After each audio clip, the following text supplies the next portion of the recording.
अस्सलाम वालेकुम नाजरीन। आज हम कीमती धातुओं की मार्केट में आने वाले एक ऐसे ज़लज़ले का गहरा तज्ज़िया करेंगे जिसने आलमी मंडियों को हिलाकर रख दिया। ये एक ऐसे तारीखी क्रैश की कहानी है जिसने सिर्फ चंद घंटों में सरमायाकारों के खरबों डॉलर डुबो दिए और अपने पीछे कई सवालात छोड़ दिए। हम इन अवामिल और मुहर्रिकात की तह तक पहुंचने की कोशिश करेंगे जो इस गैर मामूली गिरावट का सबब बने। 30 जनवरी का दिन मार्केट के लिए एक स्याह दिन साबित हुआ। चांदी की कीमतों में सिर्फ एक दिन के अंदर 40% तक की गिरावट रिकॉर्ड की गई। 1980 के दहाई के बाद से ये मार्केट की बदतरीन यकरोज़ा कारकर्दगी थी। ये कोई मामूली उतार चढ़ाव या इस्लाह का अमल नहीं था, बल्कि एक मुकम्मल मालियाती बहरान था जिसकी लहरों ने पूरी कमोडिटी मार्केट को अपनी लपेट में ले लिया। तो बुनियादी सवाल ये पैदा होता है कि आखिर इसकी वजह क्या थी? वो कौन सा मुहर्रिक था जिसने कई दहाइयों के सबसे बड़े क्रैश को जन्म दिया? क्या ये मार्केट की किसी बुनियादी उसूल की तब्दीली थी या किसी ऐसे वाक़े का नतीजा जिस पर ज़्यादातर लोगों की नज़र ही नहीं थी? इस तज़्ज़िये में हम इसी सवाल का जवाब शवाहिद की रोशनी में तलाश करेंगे। ये शदीद गिरावट सिर्फ चांदी की मार्केट तक महदूद नहीं रही। इसकी लहरों ने सोने, प्लैटिनम और पैलेडियम जैसी दीगर कीमती धातुओं को भी बुरी तरह मुतासिर किया। इन तमाम असासों की कीमतों में भी गैर मुतवक्का तौर पर भारी कमी वाक़ई हुई। ये इस बात का वाज़े इशारा था कि मसला किसी एक कमोडिटी का नहीं, बल्कि एक मुनज़्ज़म और वसी पैमाने पर फ़रोख्त के दबाव का था जिसने पूरी मार्केट को अपनी गिरफ्त में ले लिया था। इस बड़े मालियाती बहरान के फौरन बाद मरकज़ी धारे के मीडिया और बेशतर तज्ज़ियाकारों ने इसकी एक बज़ाहिर सादा और मंतकी वजाहत पेश की, एक ऐसी कहानी जिसे फौरी तौर पर कबूल कर लिया गया और मार्केट की गिरावट की सरकारी वजह के तौर पर पेश किया गया। आइए पहले इस बाआसानी दस्तयाब वजाहत का जायज़ा लेते हैं। इस बहरान के पीछे दो मुख्तलिफ कहानियां बयान की जाती हैं। सरकारी मौक़िफ़ के मुताबिक अमरीकी फेडरल रिज़र्व के नए सख्तगीर पॉलिसियों के हामी चेयरमैन केविन वॉश की नामजदगी ने मार्केटों को खौफजदा कर दिया।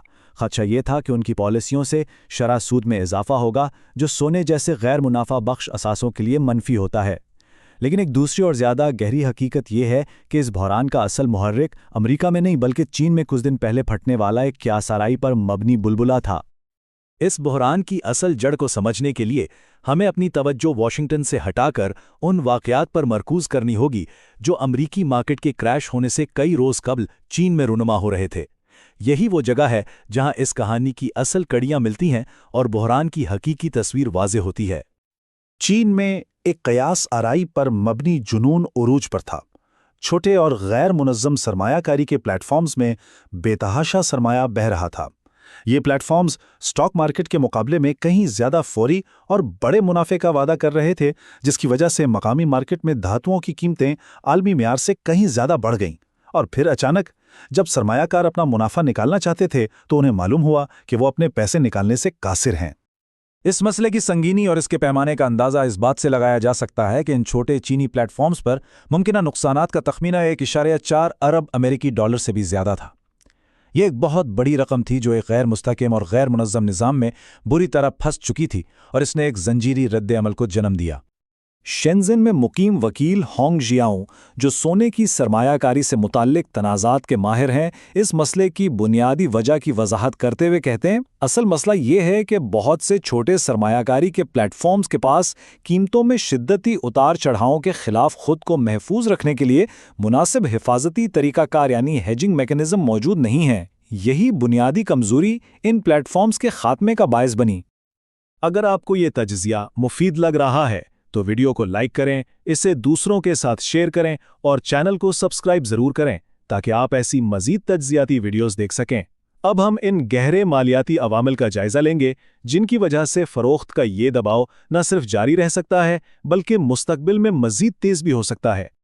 इस सूरत-ए-हाल में एक अहम तसव्वुर मार्जिन कॉल का है। ये वो लम्हा होता है जब किसी सरमायाकार के नुकसानात बढ़ने पर ब्रोकर उससे मज़ीद रकम जमा करवाने का मुतालबा करता है। अगर सरमायाकार ये रकम फराहम ना कर सके तो उसे अपने असासे फौरी तौर पर फ़रोख्त करने पर मजबूर किया जाता है।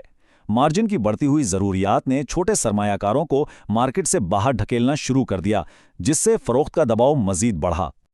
इसके अलावा मुनज़्ज़म फ़रोख्त में कमोडिटी ट्रेडिंग एडवाइज़र्स यानी CTAs का भी एक बड़ा किरदार है।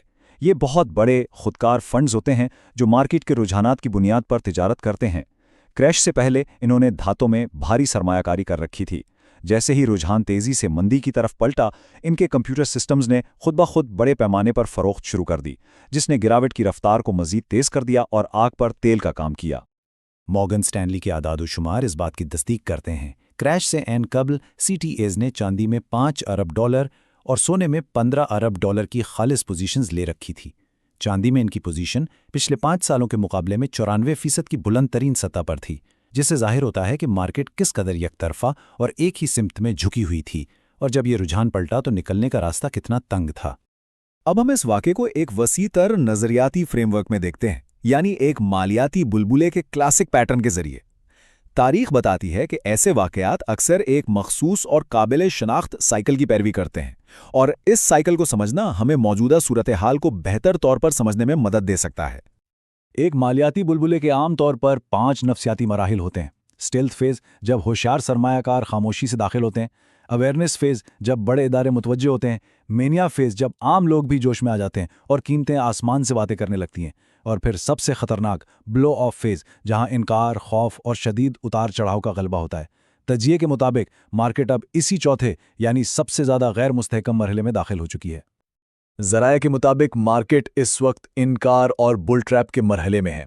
इसका मतलब यह है कि इब्तदाई शदीद गिरावट के बाद कीमतों में एक आर्जी और गुमराहकुन इजाफा मुतवक्के है।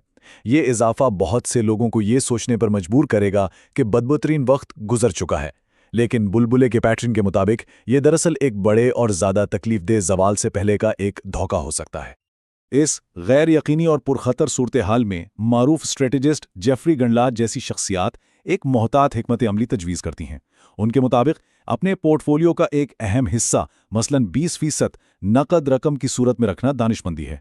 अगली आर्जी तेजी, जिसे रिलीफ रैली कहा जाता है, में फरोख्त करने पर गौर करना चाहिए और मार्केट में खरीदारी का बेहतर मौका तलाश करने के लिए एक बड़ी और वाज़ेह गिरावट का इंतजार करना चाहिए। आखिर में ये अहम सवाल बाकी रहता है कि क्या ये मार्केट में महज एक आर्जी घबराहट थी जिसके असरात जल्द खत्म हो जाएंगे, या फिर ये एक आलमी बुलबुले के फटने का मुतवक्का और मंतकी आगाज है। इसका हतमी जवाब तो आने वाला वक्त ही देगा, लेकिन इन अवामिल का गहरा और गैर जानिबदाराना तज्जिया हमें मुस्तकबिल के लिए बेहतर तौर पर तैयार रहने में मदद देता है। अपना बहुत ख्याल रखिएगा। अल्लाह हाफिज़।